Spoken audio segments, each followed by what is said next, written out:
The sound of shattering glass is not how you expect to start your Saturday morning. I was mid-sip on my coffee, standing barefoot in my kitchen, when it happened. 3 sharp cracks from the front of the house, followed by the unmistakable splintering crunch of my bay window exploding inward. I dropped the mug. It shattered across the tile, but I barely noticed. I was already sprinting to the front door. Standing in my yard was Zelda Jameson, mid-50s, bleach blonde bob, tennis visor perched like a crown. She held a metal crowbar in one hand, the handle still vibrating with the force of her swing. Beside her were 2 HOA board members, Tom and Cheryl, each holding clipboards like they were shields. All 3 of them were staring up at my house like they'd just done God's work. "What the hell did you just do?" I shouted. Zelda didn't even flinch. "We've warned you, Randall. That window frame is outdated. It doesn't match the community aesthetic. You've had 6 notices. That doesn't give you the right to smash it." I stepped down the front steps, heart pounding. "You just destroyed private property." She gave this fake sigh like I was being unreasonable. "We're authorized by the covenant to maintain neighborhood standards. You refuse to comply." I pointed at her crowbar. "That's not maintaining. That's felony vandalism." Tom, who looked uncomfortable but not enough to stop her, mumbled, "It's in the bylaws." "No, it's not." I fumed. "You think just because you're on the HOA board you're above the law?" Zelda's lips curled. "We're the law here."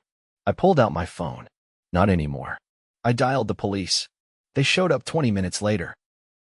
By then, a small gathering of neighbors had formed, drawn by the noise. Zelda tried to play it off, waving at them like she was the mayor and not the lunatic who just smashed my windows in broad daylight. The officer took one look at the broken glass, the crowbar, and Zelda's smug posture and asked her to step aside. "She vandalized my property," I said, calmly now, phone in hand. "I've got security footage. Mounted cam on the porch. High def." Zelda's face paled for half a second before she snapped, "You can't film me. That's a violation of personal privacy." The officer raised an eyebrow. "Ma'am, you're standing on his property, holding the weapon used to break his window." Zelda tried to argue, but it was over. The officer took her statement and told me I could press charges. I didn't hesitate.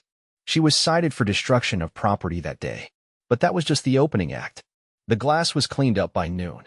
My handyman boarded up the window with plywood, but the real damage was already setting and every neighbor who walked past whispered about it. About Zelda. About the HOA losing its mind. I spent the rest of the weekend reviewing my footage, printing out every HOA notice. I'd received 6 in total, all about my non-uniform window frame. The thing is, my windows were original. The same style as 7 other houses on the block. I had photos of every one. I walked the neighborhood, snapped the evidence, and put it in a binder. By Monday morning, I had everything. I called my lawyer. "Let me guess," said Regina, a friend from college who now ran a small legal firm downtown. "Your HOA's gone rogue?" "They smashed my window with a crowbar." There was a pause. I could practically hear her sit up straight. "Say that again." "Zelda Jameson, president of the board. Did it herself?" "I've got video. I'll see you at 2 o'clock. By the time I pulled up to Regina's office, she had a copy of the HOA's bylaws printed and already highlighted. We spent an hour going through everything: the notices, the footage, the community photos, even my security cam timestamps. She nodded slowly as I laid it all out.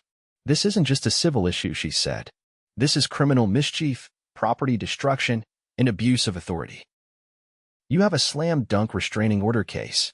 I leaned back in the chair. "I want more than a restraining order." "You'll get it," she said. "But we start there." The restraining order was filed that same week. Zelda showed up to the hearing with her 2 clipboard goons and a cheap attorney who looked like he'd rather be anywhere else. The judge didn't even let her finish speaking before granting it.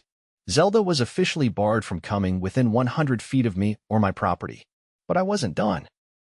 See, the HOA wasn't just bullying me, they were using HOA funds to fund these little enforcements. I dug deeper. With Regina's help, we subpoenaed the financial records. What we found made me see red. There were receipts, contractor payments that didn't go to real companies, landscaping fees that didn't match anything actually done in the neighborhood, and a mysterious, aesthetic compliance fund that had been steadily draining money every month. That's when it hit me. They weren't enforcing aesthetics. They were pocketing fines, laundering them through fake invoices, and using scare tactics to keep everyone quiet. Until me. I brought the whole binder to the next HOA meeting, which was packed wall to wall. Zelda wasn't allowed to attend restraining order, but her cronies were there, and the tension was thick enough to cut with a knife. I walked straight to the front and laid the binder on the table. This is everything. Financial fraud, vandalism, abuse of power. And I've already submitted copies to the county. Cheryl tried to interrupt, but I cut her off. You knew what she was doing. You signed off on it. The board's complicit. Gasps from the crowd. I opened the binder and started showing Paige's photos of similar windows still standing, video screenshots of Zelda swinging the crowbar, and copies of the fake invoices. People were furious. The vote to suspend the entire board came swiftly. But the real hammer dropped the next morning. Police showed up at Zelda's house with a warrant. Embezzlement. Vandalism. Fraud. She was let out in cuffs. For once, she wasn't waving at the neighbors. By the time Zelda was booked and processed, the neighborhood had fractured like a cracked sidewalk under pressure, quietly at first, then violently. The morning after her arrest, I opened my blinds and saw a group of neighbors clustered around the community bulletin board. The HOA's official seal had been torn down, replaced with a handwritten sign, "Emergency meeting tonight. No board members allowed." When I showed up to the meeting at the community center that evening, the room was standing room only. Folding chairs had been dragged from the storage closet, and people were sitting on the windowsills, murmuring. The atmosphere wasn't just restless, it was electric. You could feel it in the way people leaned forward in their seats, whispering names and numbers, theories and questions.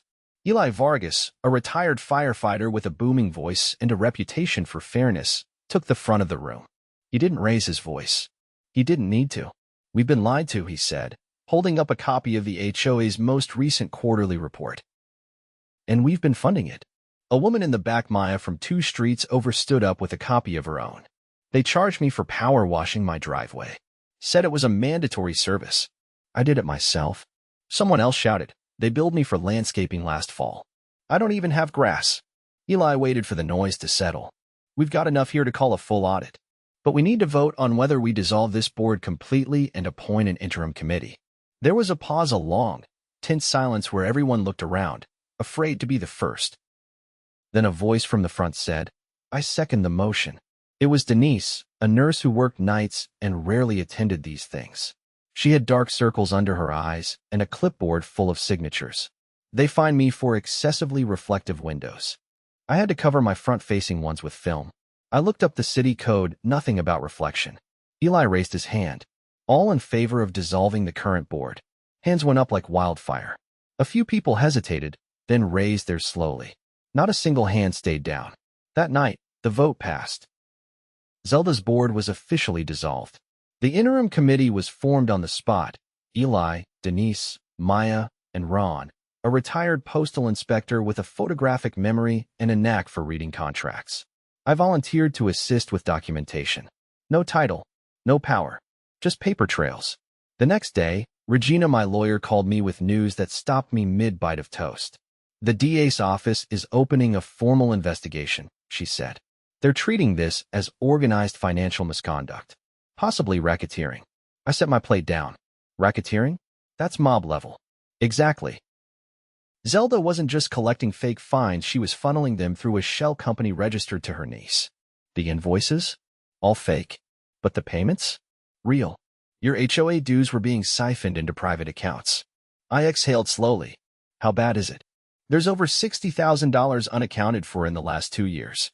And that's just what we've found so far. She paused. Also, heads up, the county's property board is reviewing your neighborhood's HOA charter. If they find enough irregularities in how it was formed, they could revoke its authority entirely. I leaned back in my chair, heart pounding. What happens to the homes under it? They revert to city governance. No more HOA. Just local ordinances. That was when I realized this was bigger than just Zelda's crowbar. This was about taking back control from an unelected cabal that had quietly turned a neighborhood into their own little kingdom. Later that week, Ron and I met in his garage, which was cleaner and more organized than most professional offices. He had a corkboard with color-coded pins, strings connecting names to addresses, dates to invoices. It looked like something out of a detective drama. I cross-referenced the landscaping fees with the contractor's license number, Ron said, adjusting his glasses. It doesn't exist. The license number belongs to a plumbing company in another county. He handed me a stack of printouts. And here's the kicker, Zelda authorized dual payments for the same services, once under groundskeeping and again under aesthetic corrections. Same amount, same date. I flipped through the papers. Double dipping. She was inflating costs to justify the budget. Or more likely, Ron said, to cover her tracks. Fake work, fake invoices, real money. Our plan was simple. Compile everything, every fraudulent charge, every duplicate payment, every fake contractor, and present it at the next public meeting, which the interim committee had scheduled for the following Friday night. When Friday came, the community center was packed again. This time, a local news crew had been invited. The cameraman set up in the back, and the reporter, a tall woman with sharp eyes and a voice that could cut glass, interviewed Eli before the meeting started. As people settled in, Ron stepped up to the projector and clicked through a presentation that made jaws drop. Every slide was time-stamped, cross-referenced, and backed by hard copies. There was no speculation, just numbers, signatures, and names. On the final slide, Ron showed a breakdown of where the $60,000 had gone.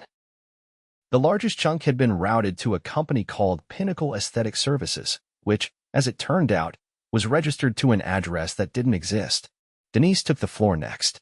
We filed a formal petition to have the HOA's charter revoked. If approved, this neighborhood will return to city supervision. No more HOA dues. No more fines. No more intimidation. There was a beat of silence, then spontaneous applause. Not polite clapping, thunderous, shaking applause that echoed off the walls. People stood. Some cheered. Others cried. The next morning, I found a letter taped to my door. No envelope. Just a single sheet of paper with crooked handwriting. You think you've won. But this isn't over. I read it twice, then locked it in my desk and called Regina. An hour later, 2 detectives arrived. One took the note and bagged it. The other walked the perimeter of my house and found fresh footprints in the flower bed by the side gate. They were too large to be Zelda's, and the pattern didn't match her usual sneakers. Someone else had come by. The threat didn't scare me, it fueled me. That afternoon, the county clerk's office called.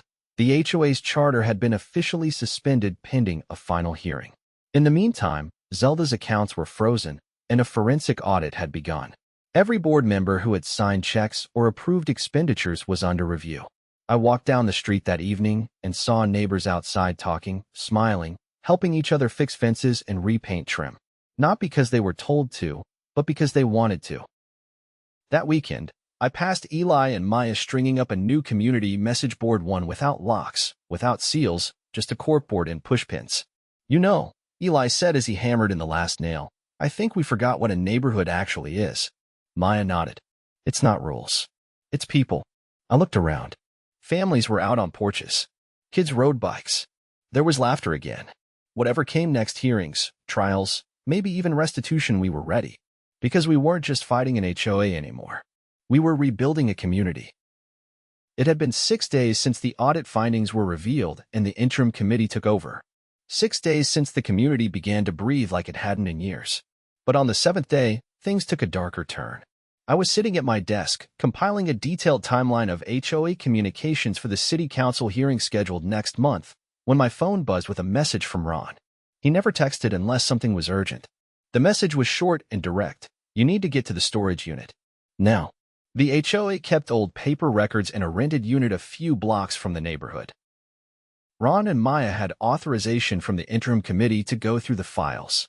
I locked up my laptop, grabbed my jacket, and was out the door in under 5 minutes. When I arrived, the unit's roll-up door was already open. Inside, Ron stood motionless with a file box at his feet, its contents spilled across the concrete floor like someone had dropped a secret too heavy to hold. Maya was crouched by the back wall, flipping through a folder with shaking hands. Ron looked up at me. They were hiding more than we thought. He pointed to a stack of folders marked Vendor Communications Private. Inside were printed emails between Zelda and a man named Martin K. Renshaw. The name didn't ring any bells, but the email domain did. It was tied to a real estate investment firm based out of Phoenix, one that specialized in distressed property acquisitions. Maya stood and handed me a separate file. Look at this. It's a list of homes in the neighborhood flagged as non-compliant, with projected market value adjustments. There are notes about lien placements, forced sales, even planned evictions. I skimmed the pages. Each home was marked with a star rating. Most were 3 stars. A few were 5. Mine was circled in red ink with the word pending written beside it. Ron shook his head. This wasn't about aesthetics. It was a long-term acquisition scheme. They were using fines, violations, and intimidation to depress home values, then planning to scoop them up cheap through shell companies. I stepped back, trying to keep my voice level. You're telling me the board was intentionally targeting specific homes to tank their value? Maya nodded. And illegal property liens were the weapon. There's documentation here of at least a dozen fake liens filed through an online registry system, all on homes that had been given multiple citations. Ron added, they were setting the stage for a bulk property acquisition, probably planning to flip them or redevelop. That's why they went after you so hard. Your house was next. I picked up one of the folders and opened it. Inside was a printed screenshot of my home from Google Maps, with handwritten notes along the border. Non-conforming window. Target for board action. Schedule aggressive compliance enforcement. Everything clicked into place. Regina was already working with the DA's office, so I called her immediately. When I explained what we'd found, her tone switched from composed to deadly serious. That's premeditated real estate fraud. Possibly conspiracy to commit racketeering and fraudulent lien placement. Get those documents into evidence chain right away. Do not keep them at your house. We locked the files in the trunk of Ron's car and drove straight to the DA's office. 2 investigators met us in the lobby, took our statements, and collected every folder we brought. One of them, a tall man with a military bearing named Investigator Lang, asked if we had any reason to believe others were involved. Ron said, yes. There are signatures from 2 notaries on these lien documents. We called both. One doesn't exist. The other died 3 years ago. Lang's expression didn't change, but he wrote something down with a quick, sharp motion. Forgery. Possibly posthumous identity theft. This just became a federal matter. By the end of the day, law enforcement had raided Zelda's home again, along with 2 other former board members' properties. A third location, the office of Renshaw's real estate firm, was sealed with red tape by nightfall. The neighborhood was buzzing with rumors, but the interim committee decided not to issue a formal statement until the DA made theirs. That didn't stop people from gathering on sidewalks, whispering in driveways, comparing notes. Everyone was pulling out their HOA notices, their old fines, their property assessments. It was like watching a community collectively wake from hypnosis. I spent the next morning with Denise, helping her sort through a stack of archived HOA newsletters.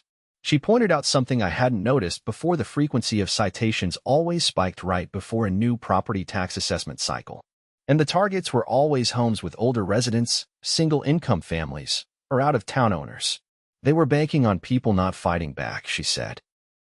If you don't know your rights, you just pay the fine or you sell and leave.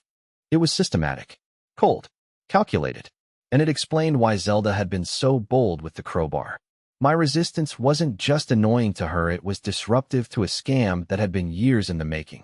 That week, Investigator Lang returned with news. The DA's office was officially filing charges against Zelda and 4 former board members for felony fraud, conspiracy to commit wire fraud, and unlawful property seizure. But the real bombshell came next. There's a sealed indictment for Renshaw's firm, he told us in a closed-door meeting. The feds are involved. There's evidence this wasn't the only neighborhood they were targeting. At least 5 other HOAs in the state are under quiet investigation. That night, I stood outside my house and watched the neighborhood come alive. People were grilling on their porches. Kids played in the street without parents yelling at them for violating quiet hours. A group of teenagers had even spray painted the old HOA sign with the words, "No kings, just neighbors." Maya joined me on the sidewalk, holding a lemonade. You know, I always thought this place was too perfect. Turns out, it was just heavily edited. I looked down the street, past the flickering porch lights and the laughter echoing from driveways. We'll make it real this time. She glanced sideways. You ever think about running for the new board? You've got the spine for it. I shook my head. I'll help with the paperwork, but power's not my thing. She grinned. Good. That means you're exactly the kind of person we need. The next morning, I received a certified letter from the city. It confirmed that the HOA's authority had been revoked. The neighborhood would now fall under standard municipal jurisdiction. Any remaining funds collected by the previous board would be held in escrow pending the outcome of restitution hearings. Zelda's assets were frozen. Her home was under lien this time, legally. And the fraudulent liens she'd placed on residents? All voided, every single one. Over the following week, the interim committee began drafting a new charter, one with term limits, transparency requirements, resident oversight, and no power to issue fines without majority vote from an open forum. The final meeting before the official reformation of the neighborhood council was held on a breezy Friday night at the community park. No suits, no agendas, just a potluck and a microphone. Denise stood and thanked everyone for believing in the neighborhood. Ron gave a short speech about accountability. Even Investigator Lang swung by, off-duty, to shake hands and assure us the case was rock solid. When the mic was passed to me, I hesitated. I didn't mean to start a revolution, I said. I just didn't want to replace my window. Laughter rippled through the crowd. But I'm glad we did. Because it turns out, we weren't just fixing a broken window. We were tearing down a wall that had been built between us. And we're never putting it back up. 2 weeks after the DA's office filed charges and the HOA charter was revoked, the neighborhood was still reeling, but in the way a body does after coming out of shock. You could feel the difference in the air. More people were walking their dogs. Kids chalked up the sidewalks instead of hiding behind fences. But beneath the surface, something still felt unresolved. Like we were all waiting for the other shoe to drop. And it did on a Wednesday morning when a squad of unmarked vehicles rolled into the neighborhood just after sunrise. I was watering the planters by my front steps when I heard the engines. 4 black SUVs, 2 cruisers, and 1 box truck with the county seal stamped on the side. They didn't stop at Zelda's. They went right past her house and turned down Maple View Lane, the part of the neighborhood no one liked to talk about. That's where the HOA had moved their operations after the community center started rejecting their meeting requests. A small, leased storefront Zelda had rented under a different name, supposedly for community storage. I'd only heard about it through Ron, who'd flagged something odd in the filings. I dropped the hose and followed on foot. By the time I got there, the scene was already unfolding. Officers were wheeling out boxes, some labeled with names I recognized. Others just said compliance materials. I caught a glimpse of what looked like a shredded document bin, still plugged in, its teeth jammed with half-destroyed papers. Investigator Lang stepped out of the building, his coat flapping in the breeze. He spotted me and waved me over. "Didn't expect to see this today," I said. "We got a tip," he said without looking up. "Anonymous. Said Zelda kept hard copies of everything she didn't want digitized." Turns out they were right. He pulled a small evidence bag from his pocket and held it up. Inside was a set of keys, 4 of them, labeled in red tape. Lang's voice dropped. "We found a storage locker in her niece's name. It's off-site. We're getting the warrant now. You think there's more?" "I think we've only seen the surface." That afternoon, I sat in on a closed session at the courthouse. Regina had arranged for me to give a formal statement, this time not just about the window, but the entire campaign of property harassment. The judge, a woman with tired eyes and a no-nonsense temperament, listened without interrupting once. When I finished, she leaned back and asked one question. "Do you believe this was done for personal gain or institutional control?" I didn't have to think about it. "Both," I said. "They abused rules to gain control, then used control to take money." She nodded once and dismissed me. 2 days later, the county prosecutor announced additional charges: tampering with municipal records, unlawful lien placement under false documentation, and obstruction of justice. Zelda's niece, the supposed business owner behind the fake contractors, was arrested in Arizona and extradited. That same night, Ron invited me to his place. When I arrived, he had a projector set up in the garage again, but this time it wasn't a crime board. It was a blueprint. "Cities offering matching grants," he said, "for neighborhoods transitioning out of revoked HOA zones. We could apply for one.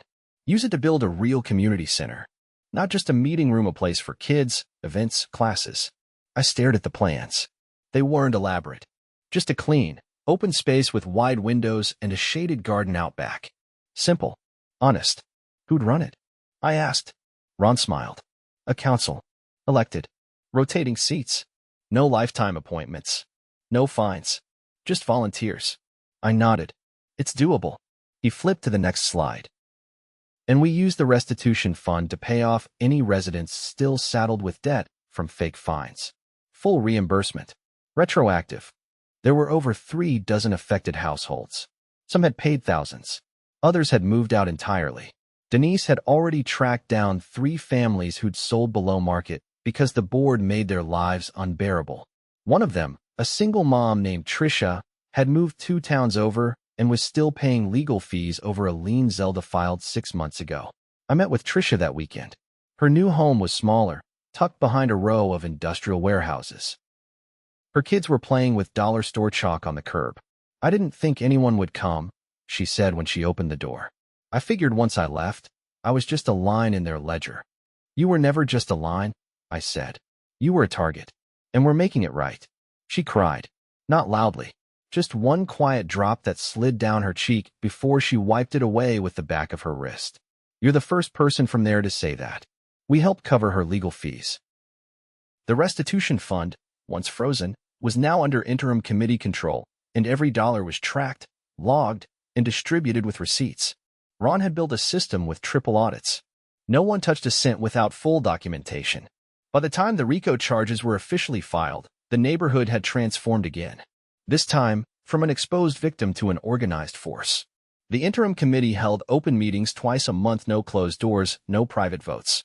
Every item on the agenda was posted publicly. Residents could speak without being silenced or fined. Zelda's trial began 2 months later. It was a high-profile case, drawing attention from major outlets because of how widespread the scheme had become. There were more than 80 victims across 6 neighborhoods. The prosecution laid out a timeline that spanned 4 years, showing how she and her accomplices slowly rewrote HOA bylaws, created shell companies, and used threats of fines and property seizure to drive down home values and force sales. The most damning evidence came from the storage unit, a handwritten ledger with columns labeled Projected Acquisition Timeline. Each row listed an address, a target action, and a dollar amount. It wasn't just fraud. It was real estate warfare. Zelda never spoke at the trial. Her attorney tried to argue diminished responsibility due to stress, but the jury didn't buy it. After 14 hours of deliberation, they returned with a unanimous verdict: guilty on all counts. She was sentenced to 21 years in state prison, with no eligibility for parole for at least 11. Her niece received 10 years. 2 other board members took plea deals in exchange for full cooperation and testimony. One of them, Cheryl, broke down during her deposition and admitted they'd falsified dozens of lien documents using stolen notary stamps. When the sentencing was read, I sat in the back of the courtroom, not with triumph, but with relief. The kind that comes when you know a chapter has finally, fully closed. Back in the neighborhood, the final vote was held under the open sky on a mild spring evening. The grant had gone through. The new community center would break ground in June. Eli stood at the front with a hand-carved gavel someone had made in their garage. He gave it one tap, not out of ceremony, but to signal something new. "This is no longer a neighborhood bound by fear," he said. "It's a community led by trust." People clapped. Not the kind of applause that fills a room, but the kind that settles into your bones. The kind that says, "We made it." As the sun dipped behind the rooftops, I walked home past front yards lit with soft porch lights and the smell of barbecue in the air. No patrols. No citation notices. Just neighbors, living. In my kitchen, I poured myself a drink and stood at the window. The new one, triple pane, city approved, and paid for by the same fund Zelda once used for corruption. Outside, the wind caught a banner someone had strung across the cul-de-sac. "Welcome to Crestwood, no board required." And for the first time in years, I felt completely at home.